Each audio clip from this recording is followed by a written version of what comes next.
இந்த திருமணம் தொகுதியில ஒரு காட்டு தர்பார் நடைபெறுகிறது.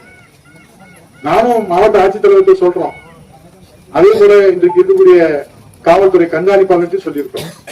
இப்போது இந்த கூட்டத்திலிருந்து எச்சரிக்கையாக சொல்லுகிறேன், இந்த மதுரை மாவட்டத்தில் திருவண்ணாமலை சட்டமன்ற தொகுதியில இல்லீகல் மைன்ஸ் சட்டவிரோதமாக மணல் கடத்தலை உடனடியாக இந்த அரசு தடுத்து நிறுத்தவில்லை என்று சொன்னால் எடப்பாடியார் புரட்சி தமிழையா வருங்கால முதலமைச்சரிடத்தில் அனுமதியை பெற்று மிகப்பெரிய போராட்டம் இங்கே நடத்துவதற்கு நாங்கள் தயங்க மாட்டோம் என்பதை எச்சரிக்கையாகவும் வேண்டுகோளாகவும் சொல்றோம்.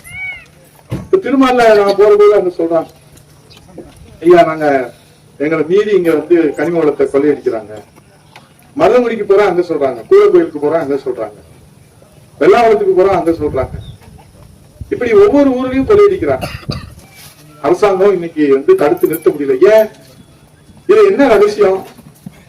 ஆளுநர கட்சியில இருப்பவர்கள், நான் இதை குற்றச்சாட்டாக சொல்லவில்லை, உண்மையை சொல்லுகிறேன், உண்மையை உடைத்து சொல்லுகிறேன். ஆளுங்கட்சியை சேர்ந்த நிர்வாகிகள் இன்றைக்கு மணல் கடத்தலிலே, பண்டல் மண்ணை திருடுவதிலே, கனிம வளத்தை கொள்ளையடிப்பதிலே பங்கு பெறுகிற காரணத்தினாலே, பார்ட்னர்ஷிப்பாக இருக்கிற காரணத்தினாலே, சில இடங்களில் அவர்களே கலத்துவதனாலே தான் அதை தடுத்து நிறுத்த முடியவில்லை.